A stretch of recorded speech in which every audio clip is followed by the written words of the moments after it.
Class 9th कल हमने cell का फर्स्ट पार्ट कंप्लीट करा था, जिसमें हमने देखा था कि सेल की डिस्कवरी किसने करी है और कैसे हुई है, और साथ ही जो सेल्स होते हैं वो सब कितने शेप्स के हो सकते हैं। 2 टाइप के ऑर्गेनिजम्स हमने पढ़े थे, यूनिसेल्युलर और मल्टीसेल्युलर, और हमने देखा था कि एक जैसे सेल्स होते हैं या हर सेल का शेप अलग होता है। आज हम इसका सेकेंड पार्ट कंटिन्यू करेंगे। What is cell made up of? What is the structural organization of a cell? यानी सेल किस चीज़ का बना होता है और सेल का जो स्ट्रक्चर ऑर्गेनाइजेशन है वो कैसा है। We saw above that the cell has a special component called organelles. How is cell organized? तो कैसे ऑर्गेनाइज होते हैं cell? If we study a cell under a microscope, we would come across 3 features in every cell. यानी हर cell में हमें ये 3 features तो मिलते ही हैं, plasma membrane, nucleus and cytoplasm. यानी ये 3 चीज़ें हमें सारे सेल्स में मिलेंगी, प्लाज्मा मेम्ब्रेन, न्यूक्लियस और cytoplasm. All activities inside the cell and interaction of cell with the environment are possible due to these features. इन 3 फीचर्स की वजह से ही सारी एक्टिविटीज़ उसके अंदर होती हैं और वो इन्वायरमेंट के साथ में इंटरैक्ट कर पाता है।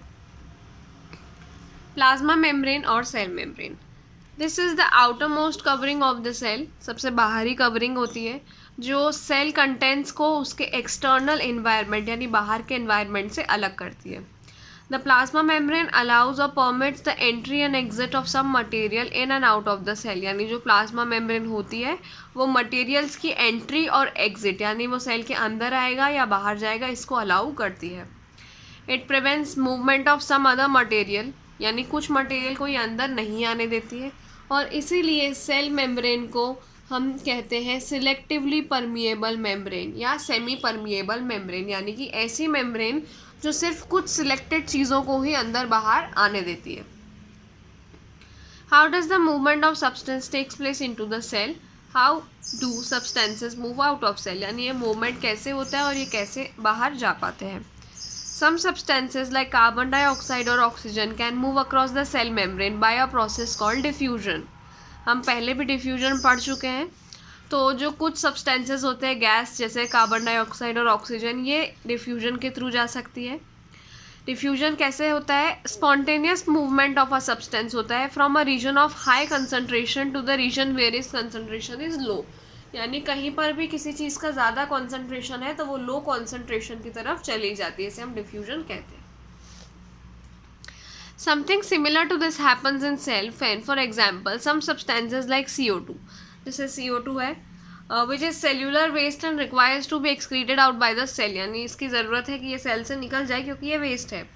तो अगर ये ज़्यादा हाई कंसनट्रेशन में अक्यूमुलेट हो जाता है तो जो सेल का बाहरी हिस्सा है, जो एक्सटर्नल इन्वायरमेंट है, जहाँ पर कंसनट्रेशन CO2 का कम है एज़ कम्पेयर टू इनसाइड, तो जैसे ये डिफरेंस बढ़ना शुरू होता है अंदर बाहर का, यानी अंदर कंसनट्रेशन ज़्यादा बाहर कंसनट्रेशन कम, वैसे ही CO2 जो है वो बाहर मूव करने लग जाती है हाई कंसनट्रेशन से एक लो कंसनट्रेशन में outside the cell by the process called diffusion. Similarly, O2 enters the cell by the process of diffusion when the level or concentration of O2 inside the cell decreases. और same तरीके से जो oxygen है वो cell के अंदर diffusion के through आती है। कार्बन डाइऑक्साइड बाहर जाती है, CO2 जो है वो बाहर जाएगी, और जो ऑक्सीजन है वो अंदर आती है डिफ्यूजन के प्रोसेस से। तो diffusion plays an important role in gaseous exchange between the cell as well as its external environment. And diffusion का काम इम्पॉर्टेंट होता है क्योंकि वो गैशियस एक्सचेंज करने में हेल्प करती है सेल और उसके इन्वायरमेंट के बीच में। Water also obeys the law of diffusion, यानी जो वाटर है वो भी इसी लॉ को फॉलो करेगा। The movement of water molecules through such a selectively permeable membrane is called, यानी जो ये मूवमेंट है पानी के मॉलिक्यूल्स का किसी भी सिलेक्टिवली परमिएबल मेम्ब्रेन के थ्रू, इसको हम बोलते हैं ऑस्मोसिस। तो movement of water across the plasma membrane is also affected by the amount of substance dissolved in water, यानी पानी में कितना सब्सटेंस डिजॉल्व है इस चीज़ पर भी इफेक्ट करता है कि कितना जो है वो पानी मूव करेगा। 10 ऑस्मोसिस क्या है? Osmosis is the passage of water from a region of high water concentration through a selectively permeable membrane to a region of low concentration till equilibrium is reached. यानी कि मान लीजिए 2 टंकियाँ हैं जिसमें पानी के कुछ मॉलिक्यूल्स हैं। यहाँ हाई कंसंट्रेशन हो गया है 10 है और यहाँ 5 है मान लीजिए। तो हमने देखा है कि ऑस्मोसिस है पानी का movement high water concentration through selectively permeable membrane to a region of low water concentration. तो ज़्यादा में से कम के पास पानी चला जाएगा, जो भी हाई कंसंट्रेशन है उसके पास कम के पास पानी चला जाएगा। अब हमें इक्विलिब्रियम चाहिए, यानी कि ये 15 है और यहाँ 5 है, तो यहाँ 5 मॉलिक्यूल्स और चले जाएंगे तो ये 10 हो जाएगा, और यहाँ से भी चले जाएंगे तो ये 10 हो जाएगा, तो दोनों में इक्विलिब्रियम हो जाएगा। तो ये उस लेवल तक पानी जाता रहेगा जब तक इक्विलिब्रियम यानी एक जैसी इक्वल स्टेट अटेंड नहीं हो जाती है।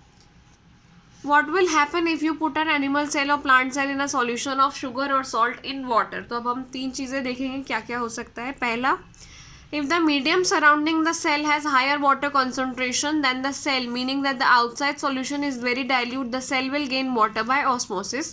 Such a solution is known as hypotonic solution. यानी अगर जो मीडियम सराउंडिंग द सेल है उसका पानी का कॉन्सेंट्रेशन ज़्यादा है, सेल से ज़्यादा है, यानी बाहर जो सॉल्यूशन है वो बहुत डाइल्यूट है यानी ज़्यादा पानी है, तो सेल जो है वो वाटर गेन कर लेगा। ऑब्वियसली अगर पानी बाहर ज़्यादा है सेल के अंदर कम है तो पानी अंदर आएगा। ऐसे सॉल्यूशन को हम बोलते हैं हाइपोटोनिक। ठीक है, तो सेल जो है वो सूज जाएगा, स्वेल अप हो जाएगा।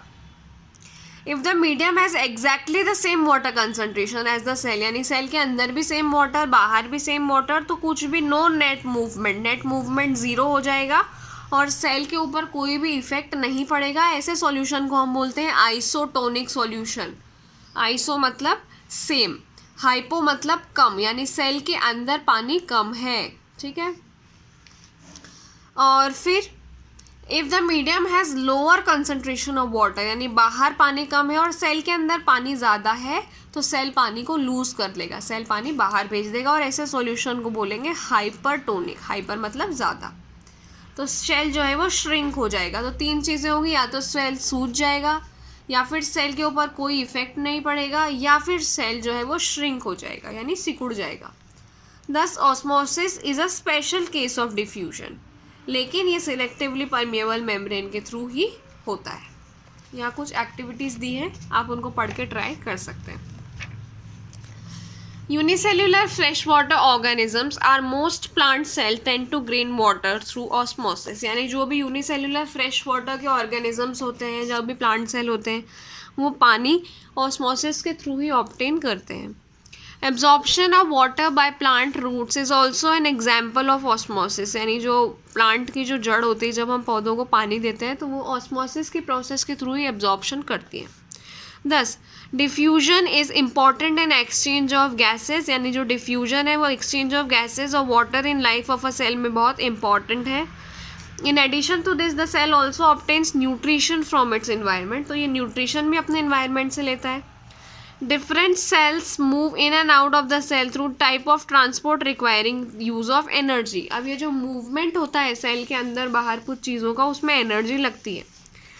प्लाज्मा मेम्ब्रेन फ्लेक्सिबल है और ऑर्गेनिक मॉलिक्यूल लिपिड्स और प्रोटीन्स की बनी होती है, लेकिन हम इसका स्ट्रक्चर सिर्फ इलेक्ट्रॉन माइक्रोस्कोप से देख सकते हैं।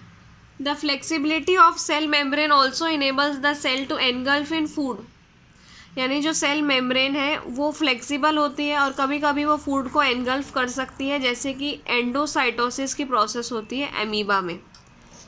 ठीक है, मैं बताती हूँ एंडोसाइटोसिस कैसे होता है। जैसे मान लीजिए ये एमीबा है, ये इसका न्यूक्लियस है और यहाँ कोई फूड पार्टिकल आया हुआ है, ठीक है, ये उसका फूड है।